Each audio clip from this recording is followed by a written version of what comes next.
come see us Yeah. sometime. That's fine. Mm-hmm. At least once a year. Okay, we're ready to go. Hello, everyone. This is Dr. Roger Paul, and tonight we're going to continue our study of the Urantia book on paper 149, and that's on page 1668 of the original book, and we're on section 149.01. And let me swap out this slide here. And I'm going to let somebody else start. Matter of fact, I think I'll let Rodney start because it's got all these cities. Oh, thank you. Yeah. Actually, I think Pam would be better at it. Okay, paper 149, second preaching tour. The second public preaching tour of Galilee began on Sunday, October 3rd, AD 28, and continued for almost 3 months, ending on December 30th. Participating in this effort were Jesus and his 12 apostles, assisted by the newly recruited corps of 117 evangelists, and by numerous other interested persons. On this tour, they visited Gadara, Talamus. Palamos, Talamus. Yeah, the P is silent. Ptolemus. Yeah. Jophia, Mhm. Debratita, Megiddo, Jezreel, Scythopolis, Teresia, Hippus, Kamala, Bethsaida, Julius, and many other cities and Da do villages. da do da do da day, right? You did good. You really did. Okay, so the second preaching tour, this will be a 3 month tour. They're starting, and it ended on December 30th of this year, AD 28. All right, let's go on to the next one. And this is a picture of the Sea of Galilee. All right, Very so pretty. what it looks like today. And a couple maps in here, y'all can look. They went quite all over the place this time for 3 months. All right. Let me hit OK on this so I can see to read this. All right, here we go. I'll take the next one. On this tour, only James and John traveled with Jesus. Peter and the other apostles each took with them about 1 dozen of the evangelists and maintained close contact with them while they carried on their work of preaching and teaching. As fast as believers were ready to enter the kingdom, the apostles would administer baptism. Jesus and his 2 companions traveled extensively during these 3 months, often visiting 2 cities in one day to observe the work of the evangelists and to encourage them in their efforts to establish the kingdom. This entire second preaching tour was principally an effort to afford practical experience for this corps of 117 newly trained evangelists. Now, I want y'all to notice something here. They started out with 117 people, okay? And we're going to find out later in this paper, they only ordained 75 of them. So of the 117, only 75 passed the test of starting out. Okay. So the others dropped out. And I wanted to make that point. So, they had to make a commitment, and some of them, this was not for them after they got started with it, and they realized that. So 117 started, but only 75 made it all the way through. I All thought right. it was 70. Yeah, maybe it is 70. Rodney, you might be right. I was thinking it was 75, but maybe it is 70. Okay. Pam, would you take the next one? Throughout this period and subsequently up to the time of the final departure of Jesus and the 12 for Jerusalem, David Zebedee maintained a permanent headquarters for the work of the kingdom in his father's house of Bethsaida. This was the clearinghouse for Jesus' work on earth, and the relay station for the messenger service which David carried on between. He did all this, he did all of this on his own initiative, but with the approval of Andrew. David employed 40 to 50 messengers in this intelligence division of the rapidly enlarging and extending work of the kingdom. While thus employed, he partially supported himself by spending some of his time at his old work of fishing. All right, I want to bring up a very important point here. David Zebedee, do you think he was an apostle? No, No, No, he wasn't, was he? And yet he ended up taking care of Jesus's mother. Remember that? After yeah. Jesus passed. Now, two of the Zebedee brothers, James Zebedee and John Zebedee, were apostles, but the third brother, David, was not. Okay. And I wanted to bring that up. So David did all the work he did on his own leading throughout his entire life. Okay. And I wanted to bring that up because he got no recognition as an apostle or anything else, but he was the one that created and employed the messenger service that kept things running. Y'all remember that? Hmm. like their version of the cell phone. Yeah, really. It really was. And so that's pretty amazing that he did all this work without recognition, without anybody telling him or anything else, but he felt like it needed to be done. So he went ahead and did it. So that's why I That's wanted to cool. bring it up. I think that's pretty amazing. Yeah.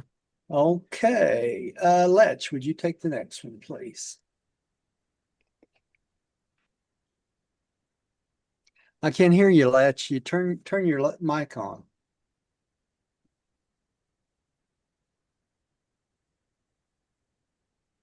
Can't hear you. Maybe turn the volume up.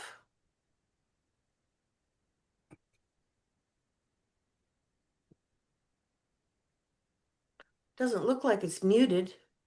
Yeah, I don't seem muted. Hmm.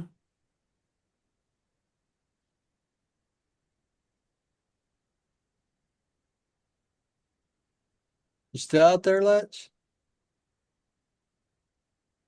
Hmm. No, we got no sound from Letch yet. It doesn't say his mic is muted. Right. Letch, I'll let you work on it and we'll come back to you. All right.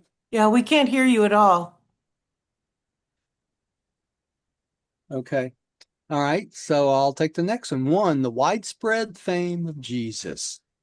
By the time the camp at Bethsaida had been broken up, the fame of Jesus, particularly as a healer, had spread to all parts of Palestine and through all of Syria and the surrounding countries.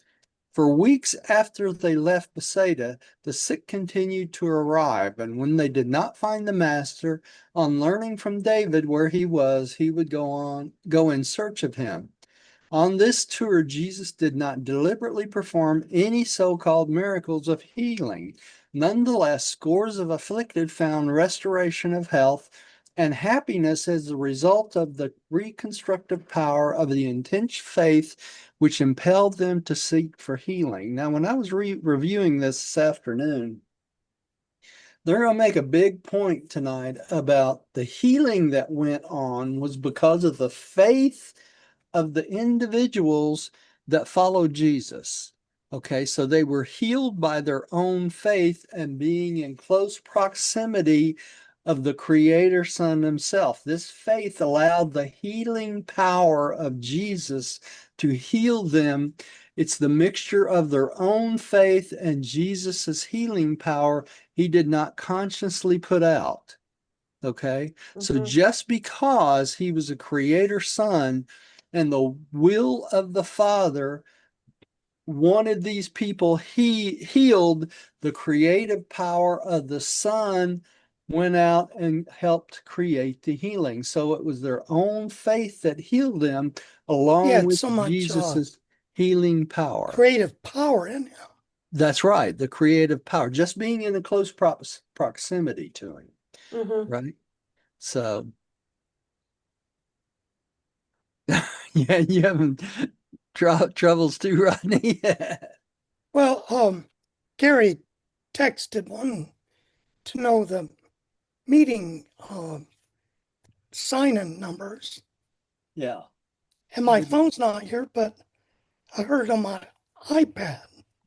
Oh, okay. So I was busy All right. taking care of that. Okay, Pam, let me switch the slide out and you can take the next one. All right. Okay.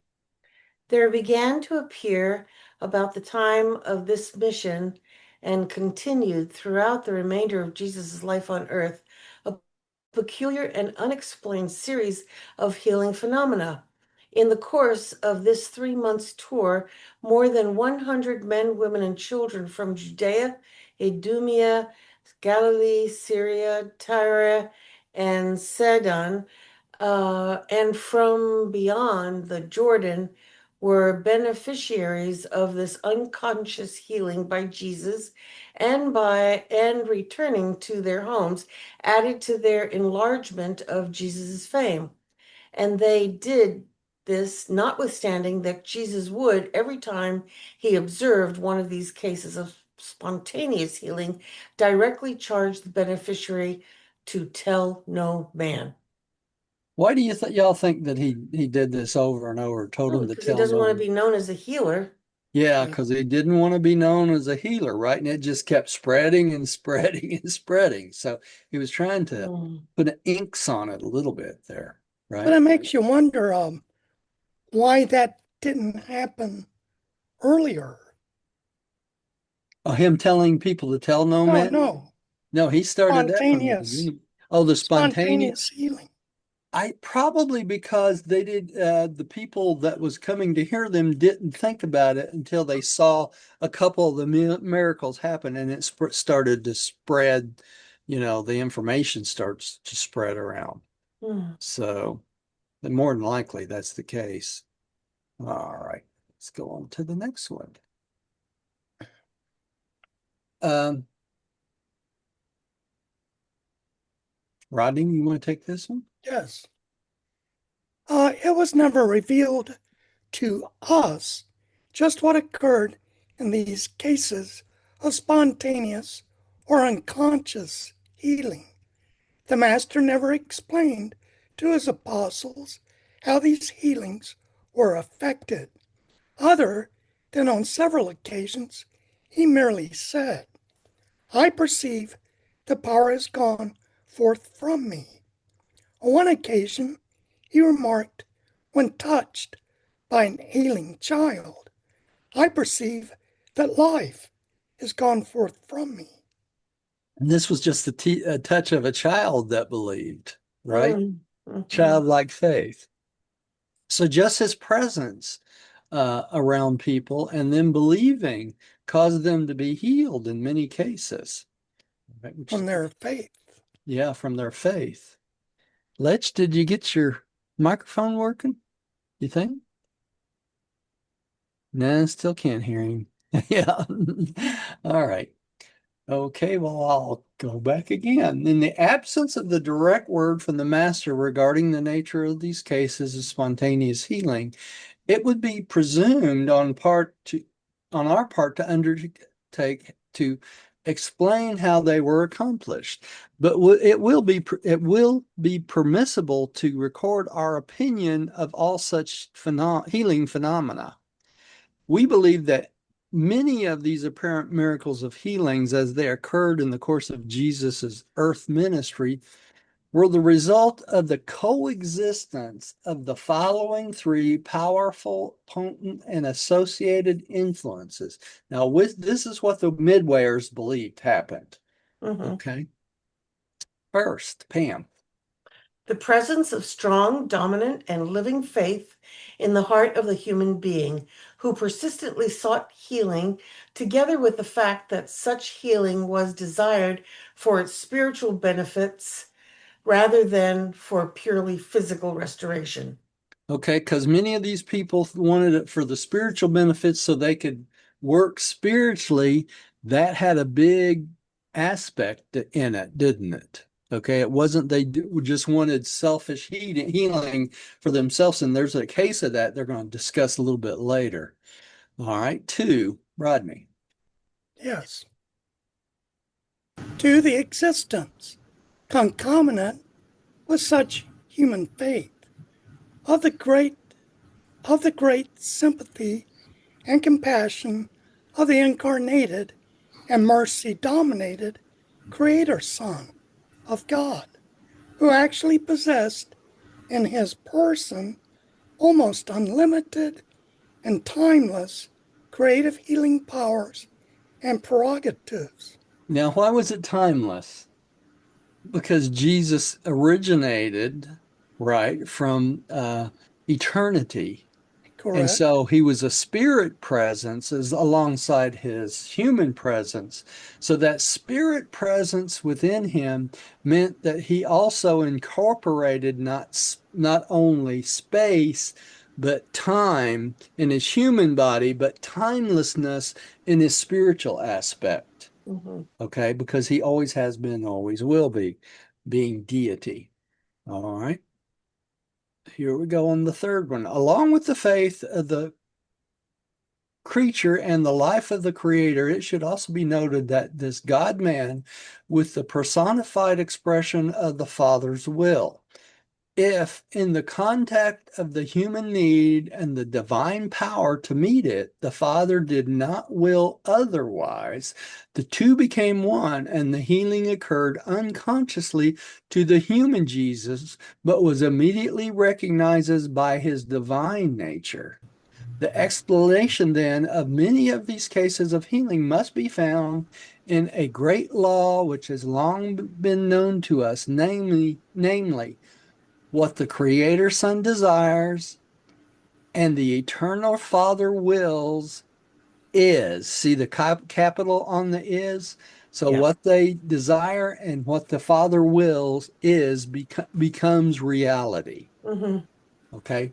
They don't even have to act on it. It's automatic. All right. Let's Can see. you hear me? Yeah, Lutch is back with us Oh, here. good. Okay. You want to take the next one, Lutch? Yes. It is then our opinion that in the personal presence of Jesus, certain forms of profound human faith were literally and truly compelling in the manifestation of healing by certain creative forces and personalities of the universe who were at that time so intimately associated with the Son of Man. It therefore becomes a fact of record that Jesus did frequently suffer men to heal themselves in his presence by their powerful personal faith. Okay, so there it says it again. That's their powerful personal faith that he healed them along with the Son of Man. Mm-hmm. All right. Wonder Now, why it says frequently suffer. Don't understand. well, maybe they consider the healing aspect of it itself because it has to do with pain being alleviated. Maybe they consider that the suffer part, you Oh, know? So I'm not sure about that, Rodney. I'm just speculating, you know. So, by the way, while I'm thinking about it, y'all know that I sent out the forward, both the audio and the written part of it today for the book on angels.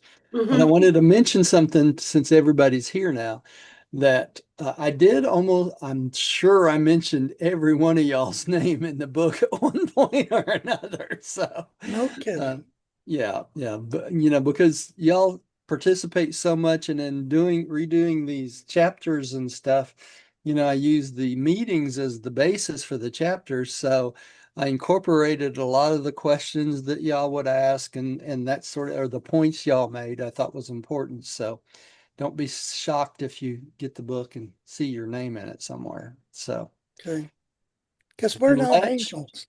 Let's it constantly tried to correct your name on me as I was writing in Word. What would it correct it to? It corrected it to LETCH. Oh, But in case I didn't, because some of these things it does automatic. You write in yeah, Word, I it just understand. Yeah, does them automatically. But I yeah. proofread everything twice. I tried to catch them all, but I caught it two or three Mhm. times when it did that to me, just on your name for some reason. And one was Rodney. It kept trying to change it to Ronnie for some reason. Well, that's okay. And Gary, it was just that guy. I'm joking, Gary. I just couldn't resist. All right, Gary, Rodney Dangerfield died, so I guess I'm taking his place. that's right. All right, Gary, would you take the next one? Okay.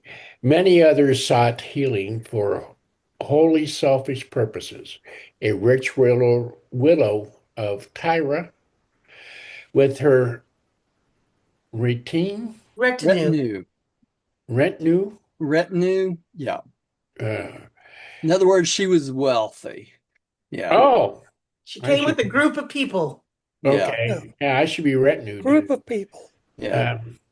Came seeking to be healed of her infirmities, which were many, and as she followed Jesus through through Galilee, she continued to offer more and more money, as if the power of God were something to be purchased by the highest bidder. But never would she become interested in the gospel of the kingdom. It was only the cure of her physical ailments that she sought. Okay, so think about this. You got to kind of imagine this. This rich woman, very rich, with her retinue. In other words, she had a whole crew of people taking care of her. Okay? A posse. Like a posse. That's right. And she kept Yeah. trying to get Jesus to heal her if she paid him. And so he never would. And she never got healed because, number one, you can't buy off God. He's not Santa Claus, right? Mhm. And you can't expect healing for something that is totally non-related to something not spiritual, right? She would not benefit spiritually from it. She would not benefit spiritually from it, so Jesus would not heal her. Okay. All right, attitude of the people. Jesus understood the minds of man. He knew that what was in the heart of man, and had his teachings been left as he presented them, the only commentary being the inspired interpretation afforded by his earth life, all nations and all religions of the world would speedily have embraced the gospel of the kingdom. Did y'all catch all that? No. If they had left his gospel alone, all the world would have accepted it very quickly.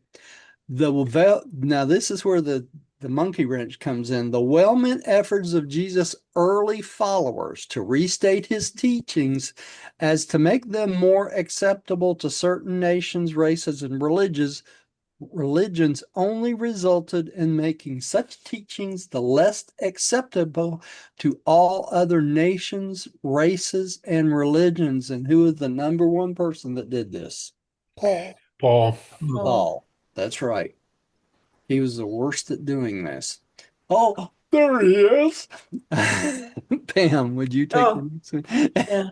The Apostle Paul, in his efforts to bring the teaching of Jesus to the favorable notice of certain groups in his day, wrote many letters of instruction and admonition. Other teachers of Jesus' gospel did likewise, but none of them realized that some of these writings would subsequently be brought together by those who would set them forth as the embodiment of the teachings of Jesus. And so, while so-called Christianity does contain more of the Master's gospel than any other religion, it does also contain much that Jesus did not teach, aside from the incorporation of many teachings from the Persian mysteries and much of the Greek philosophy into early Christianity. Two great mistakes were made. You catch that? Most of this came from Paul because he was from what? The Persian mystery cults, Mithraism, right? That's how he grew up, trained in Greek philosophy. And so he tried to create Christianity, intermixing these things in with the concepts of the theology of Christianity. Wasn't Rodney, he a yeah. persecutor of Jews or something like that? Yeah, he did it try to convert more of the Jews He than did he, try. yeah, uh-huh. Prior to his alleged convergence. Well, prior to the alleged conversions, he persecuted persecuted Christians. But the fact was that most of the Christians came from the Jews themselves. Yeah. Okay. And the early church. Anyway, later on it was more of the general population, but during the early church. But Paul's whole point was trying to convert all the Jews to Christianity, right? And in doing that, he cut off all the other, races and cults. All right, Rodney, would you take the next one? Yes. 1. The effort to connect the gospel teaching directly onto the Jewish theology, as illustrated by the Christian doctrines of the Atonement. The teaching that Jesus was the sacrificed Son who would satisfy the Father's stern justice and appease the divine wrath. These teachings originated in a praiseworthy effort to make the gospel of the kingdom more acceptable to disbelieving Jews. Though these efforts failed as far as winning the Jews were concerned, they did not fail to confuse and alienate many honest souls in all subsequent generations. So that one act of trying to convince people that Jesus died for them sins and was the ultimate sacrifice drew away more people than any other thing that happened. Makes you wonder how he came about to thinking that. Well, he was The book. brought up in the sacrificial system. So, That's correct. so it was an easy jump to, they had just can't, there wasn't that many hundreds of years ago, they were sacrificing humans. Okay, look at Abram and Abraham, when he became Abraham, he's going to sacrifice his own son. And even 600 700 years up to 600 700 years after the death of Christ, they were sacrificing hundreds of thousands of people in the Yucatan Peninsula, all over South America. Look at it, it just about destroyed South America, human sacrifice. So this is something that was going on even after Christ had died, and this helped to, you could say, reinforce all that because they got the idea that sacrificing a human to God was okay. Okay. To ease God's wrath, and God didn't have any wrath to start out with. Well, wasn't the concept of sacrifice rooted in the basic survival techniques of where one large tribe would come upon a smaller tribe would pay tributes or sacrifices to the larger tribe to keep them from wiping them out or making them slaves.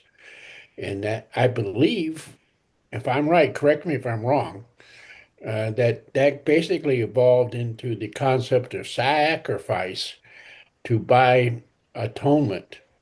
Well, Yeah. that helped in that, but it all originated as superstition started by the shamans. Okay. The early shamans of early times did this to maintain power within their own tribes. Okay. By making people think if they sacrifice to the gods, not just God, but gods, then they'd have a better harvest, they'd have more water, they'd stay away from drought, they'd have more children and all this other stuff. And that's where it really started in the sacrificing of all tribes during the warring periods after that was just an adjunct to that. Okay. So when one tribe would conquer another tribe, then they would wipe out every man uh, in the tribe and keep the women as concubines, right? And the children as slaves. So it basically came down to uh, sacrificing human beings it started with the shamans to keep the shamans in power. All right. Now, Sounds like a politician. that's what I was fixing to say. What's the sacrifice now? Your money. All Hmm. right. Mhm. Because it doesn't take all the taxes you paid. You coming in there? Yeah, but Huh? maybe I'll straight here and stuff. No, I got about 30 minutes yet. Oh, Yeah. it's a longer than you go. No, it's the normal meeting. You just forgot. Oh, boy. Okay. But it really started as a power play, and the politicians, what do? They sacrifice your hard-earned money because they go against their trust. They're trusted as politicians when we elect them, and then they don't stick with their trust and they waste everyone's money. So they sacrifice human lives, basically, and their money as money to keep their power. Okay? Hmm. You can look at it that way. Yeah, they buying votes. They buy the votes.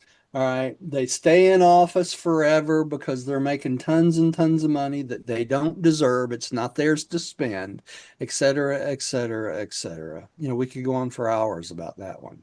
Right. But it all comes down to misuse of trust. And until we get a system that doesn't have the misuse of trust, this will continue on.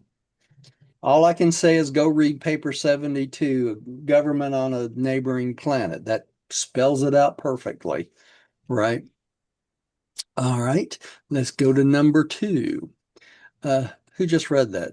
Pam? I did. You did. Okay. Letch, would you take the next one? Okay.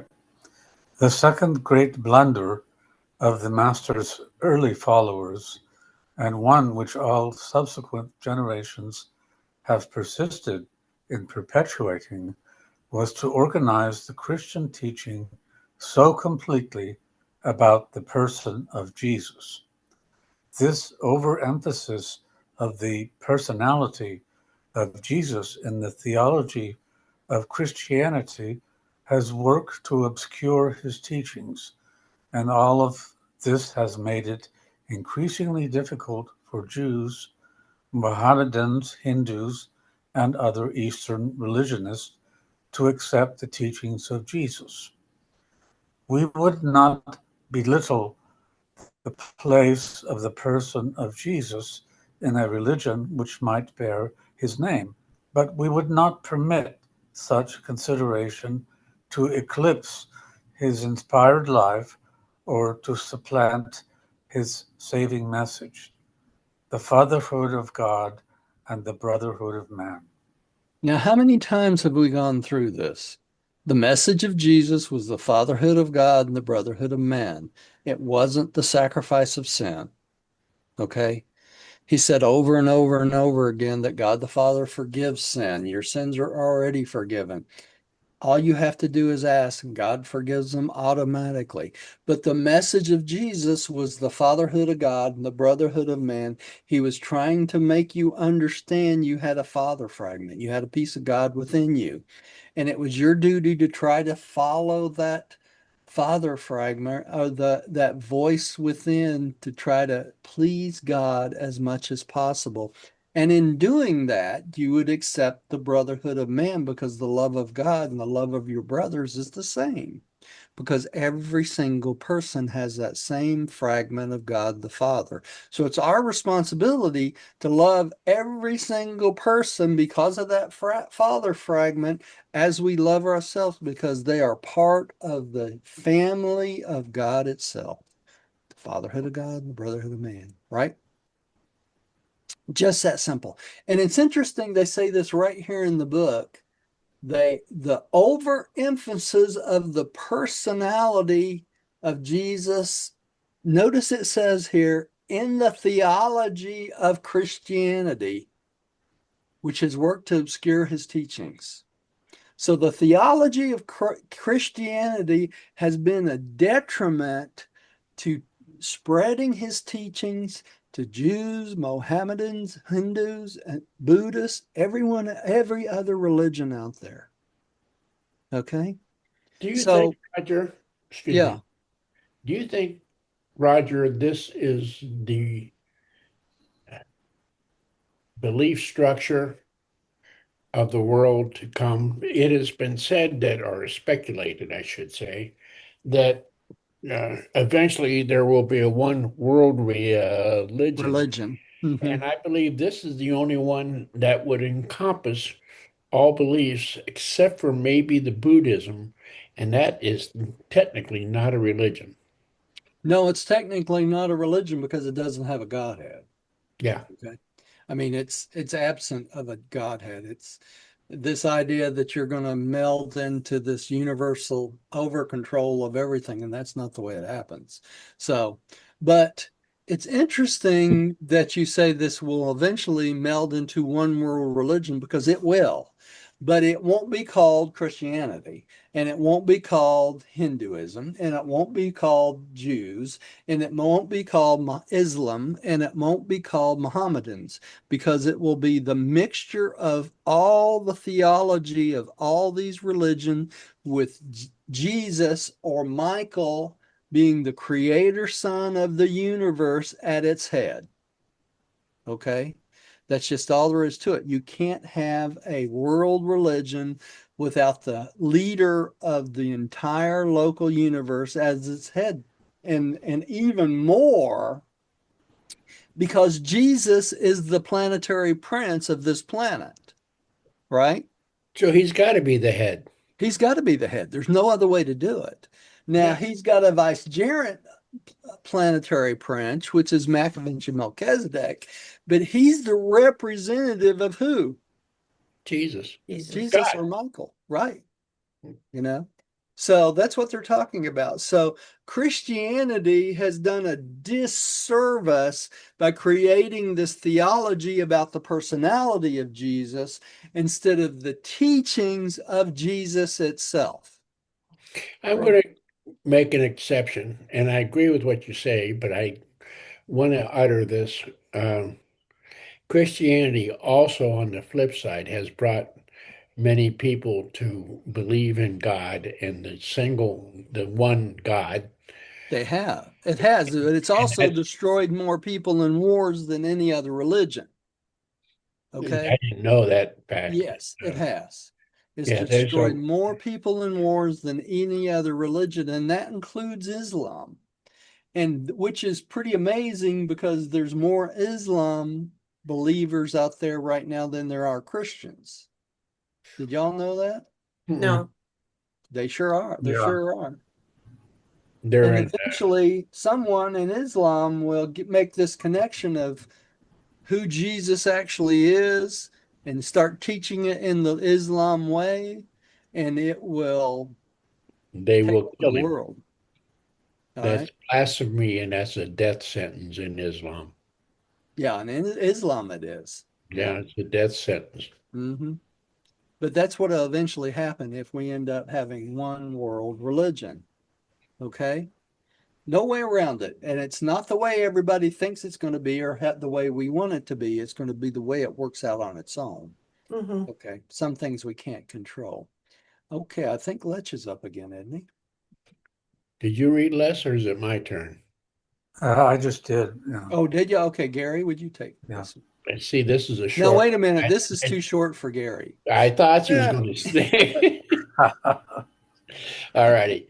The teachers of religion of Jesus, the teachers of the religion of Jesus should approach other religions with the recognition of the truths which are held in common, many of which come directly or indirectly from Jesus' messages, while they refrain from placing so much emphasis on the differences. You know, and that's what it says in the book over and over again. We got to come together on what we agree with and not so much what we're opposed to with each other, right? All right. While at that particular time, the frame of Jesus rested chiefly upon the reputation as a healer, it does not follow that it continued so to rest. As time passed, more and more he was sought for spiritual help. But it was the physical cures that made the most direct and immediate appeal to the common people. Jesus was increasingly sought by the victims of moral enslavement and mental harassments, and he invariably taught them the way of deliverance. Fathers sought his advice regarding the management of their sons. Mothers came for help in the guidance of their daughters. Those who sat in darkness came to him, and he revealed to them the light of life. His ear was ever open to the sorrows of mankind, and he always helped those who sought his ministry. So he was there to help everyone. All right. Pam, would you take the next one? Yeah. When the Creator himself was on earth, incarnated in the likeness of mortal flesh, it was inevitable that some extraordinary thing should happen. But you should never approach Jesus through these so-called miraculous occurrences.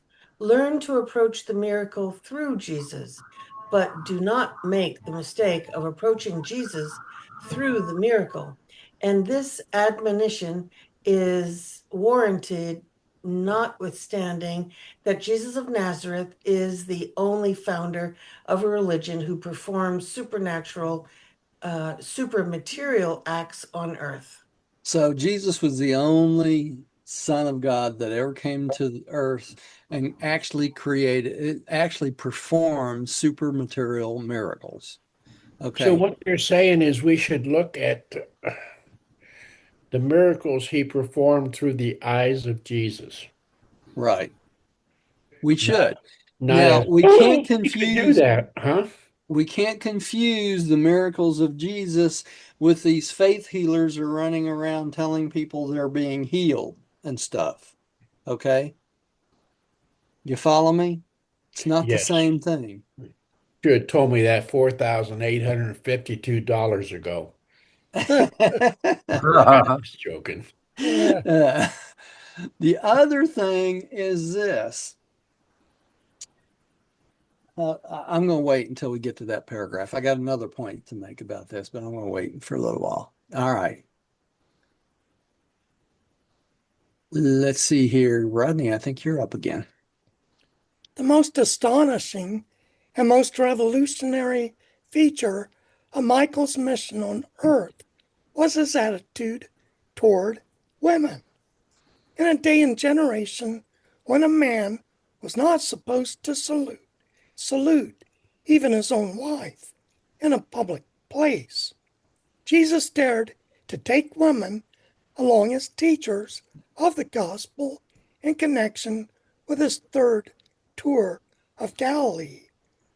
And he had the consummate courage to do this in the face of the rabbinic teaching, which declared that it was, quote, better that the words of the law should be burned than delivered to women. I'd say that was a pretty prejudiced attitude of the Yeah. Jews, wouldn't you But I say? think, Men are going to stay supreme. That's right. Regardless. all the religions of earth, all the nations of earth observe that. Yeah, the early religions, because they all had the same beginning sources, right? All the nations. Yeah. I think back then women were just cattle. They were like cattle to everyone. And a lot of that came from our basic teachings about God came from Melchizedek, right? And the evangelists that went out from Melchizedek, the problem was those evangelists was raised uh, as better ones, right? And their attitude were all the same about women, regardless of how Melchizedek or anybody else tried to teach them otherwise. Now, Adam and Eve would have survived. That would have changed faster under time because Right. they would have had Eve as a perfect example of a strong-headed woman who was actually a leader too, right? But since they defaulted, we didn't get that benefit of that. So it's a Can you explain something sure. when you're done with your thought? I don't mean to interrupt you. Yeah, I'm done. Okay. In this page, it says, when a man was not supposed to salute even his own wife in a public place. Do they mean talk to? They don't mean Talk like to military salute them, Yeah, just no, they're talking about giving any association to your wife other than her being a Yeah, piece of cattle. I think recognition. What it Recognition of means. any kind. Yeah, Mhm. any kind. And that was the way all the Jewish religions were back then. Okay? Everybody. So when Jesus comes along and brings women up and actually makes evangelists out of them, you can see why this to the rabbinic teachers, this was probably the most devastating thing he could have done. Because what he's doing is he's going against thousands of years of the way they looked at certain things. Okay. So he was a revolutionist to them. They thought he should have been killed right off the bat for breaking the Jewish law because he was a Jew, right? Okay, or not right, whatever. Let's see here. Let's, would you take the next one? Okay. In one generation, Jesus lifted women out of the disrespectful oblivion and the slavish drudgery of the ages. And it is the one shameful thing about the religion that presumed to take Jesus' name that it lacked the moral courage to follow this noble example in its subsequent attitude toward women. Now, who was the chief instigator of this? Paul. Paul. He hated women. Okay. He thought women should have no point whatsoever in religion anywhere. And it shows in what? The early Christian church. When they set up the early Christian church 390 some years after this, there were no women in it, or there was no women in positions of responsibility. Okay, so Paul created this concept in the letters to the churches that women should keep their place. All right, so all the work wonder Jesus tried to do, Paul tried to undo. Yeah, Gary. I wonder if in the early Christian churches, if the women had to stay separate from the men, like in the temples of the Judaism. Yeah, they did even till 100 years ago, Gary. Hmm. Why do you think The we have Catholics still don't allow women to be priests. No, and they don't allow women, why do you think they have separate spaces from monasteries to have places for nuns and children and stuff like that? They don't want them around. Okay. They don't want them to have any part in the ceremonial aspect of the Christian Catholic Church. Okay. Well, I think the male Catholic hierarchy is their power is threatened, and that's Yeah, why they don't that's want exactly women in right. That's positions It, of power. it's yeah, cowardness. yeah, it's true. Yeah. Very true. Okay. Let's say, Gary, you get this one. I knew I was going to be mine. As Jesus mingled with the people, they found him entirely free from the superstitions of that day. He was free from the religious prejudice. He was never intolerant. He had nothing in his heart resembling social antagonism.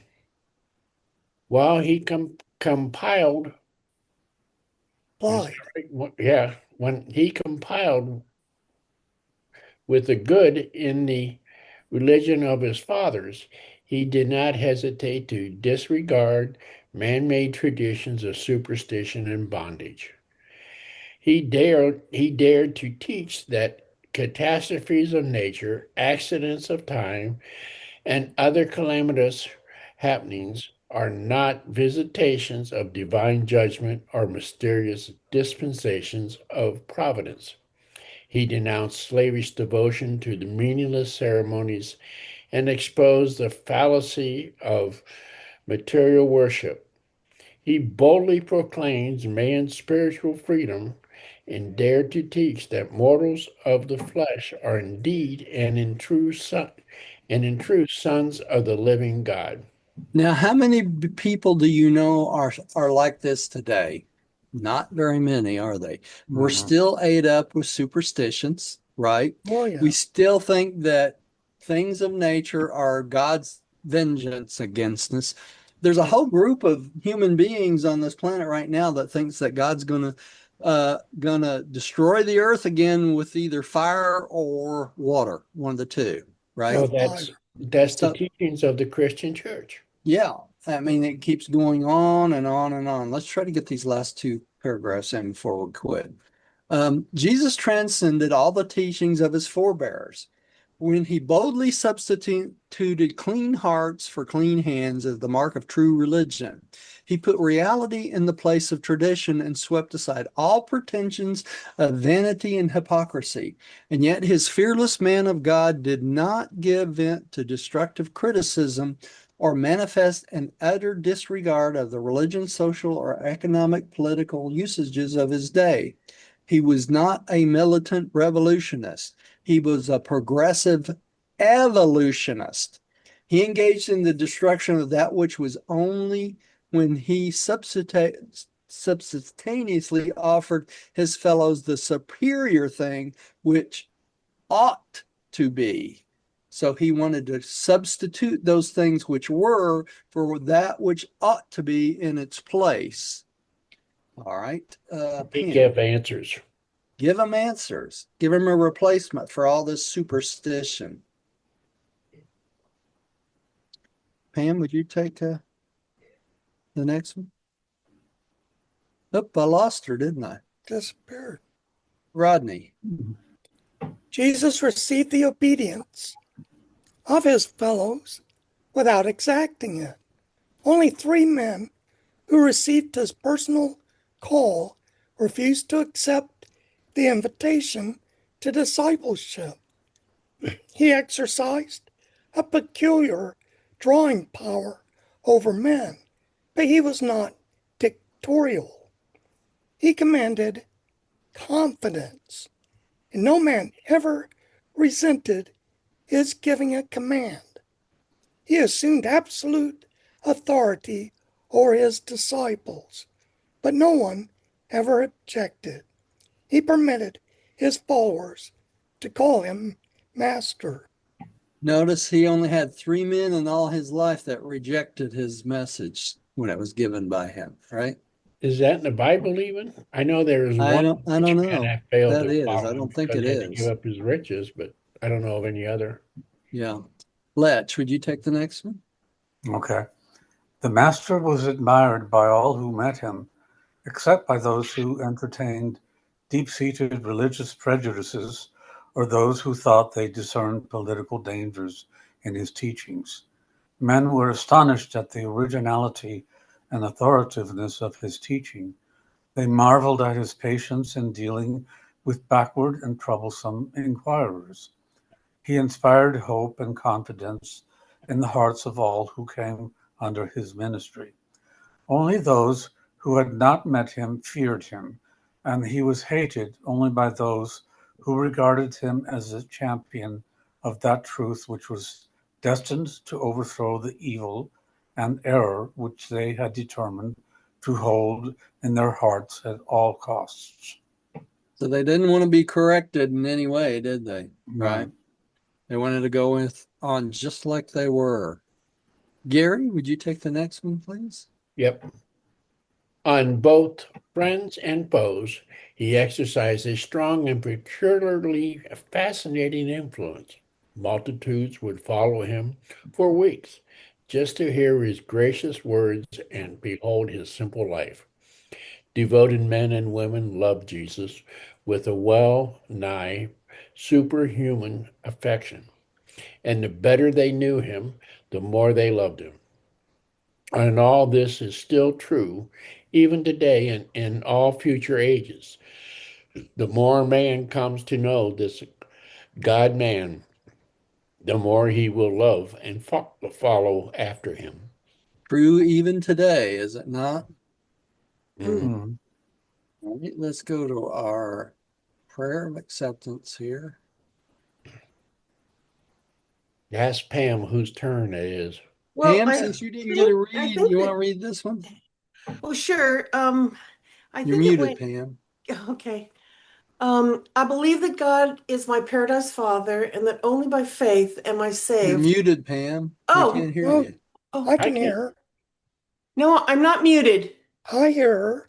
I can hear her Still can't too. hear her. I can hear Well, you. so should I read? No, she's having audio problems. I can hear her. You can hear her? Can Yes, y'all I can hear? hear her. Okay, well, everybody I else just can lost hear the her sound except for you. everybody then. Well, Pam, will you read this and somebody wave at me when you're done? Sure.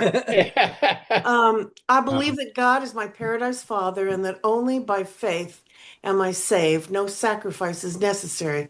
By the same faith, I became a child of God and know that all men and women are my brothers and sisters. We know the Son of God, the sovereign of our universe of Nebadon, as Christ Michael, Jesus of Nazareth. By allowing the will of God to become my will, I will someday stand in the presence of the Paradise Father. In the name of Christ Michael, Jesus of Nazareth, Amen. Amen. All right. Thank y'all for coming tonight. Please come see us again. We'll see everybody again on Tuesday. Tuesday. Very Right? good. All right. Good night, Thank everybody. We you. love you Good guys. night. Good Night. night, Thank you, everybody. Roger. Good night. Good night.